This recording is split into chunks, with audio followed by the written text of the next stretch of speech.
fully the contribution that Anandi made to the BBC's Tamil service for nearly 30 years, and what she meant to us, her colleagues.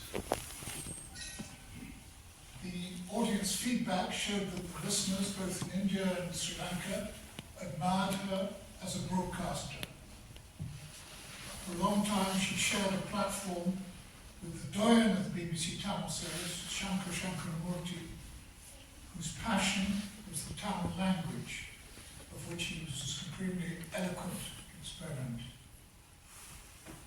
Anandi had more down-to-earth preoccupations, especially with Tamil politics in Sri Lanka, and strong opinions that went with them. I remember her explaining what she saw as the significance of the assassination by the Tamil Tigers in July 1975 of the mayor of Jaffna and member of parliament Alfred Dorayappa. It was the first of what was to be a long succession of political murders, and she correctly, but with regret, foresaw a long campaign of violence ahead. She believed personally in the cause of Tamil Eelam, but not in the violence that accompanied it. She was too professional to want to use the BBC as a means of promoting it.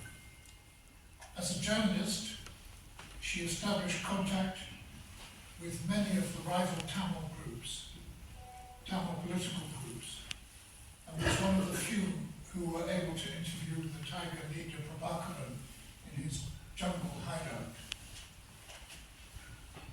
Her staff appointment as producer of the BBC Tamil service in 1983 had followed the widespread riots and killing of Tamils in Colombo and elsewhere, when the audience for both BBC Tamil and similar broadcasts increased.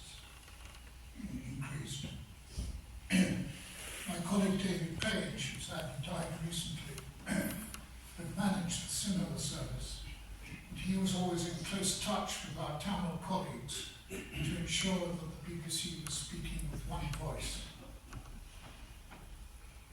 And in British politics, with mostly Labour MPs who were sympathetic to the Tamil cause, Jeremy Corbyn was notable among them. Later, she switched her political support to the Conservative Party, judging, as she told me, that Mr. Corbyn was too nice to be in politics. Anandi had a great personal sadness in her life, especially the loss of her elder daughter Purani in a car crash, something that no parent should ever have to suffer.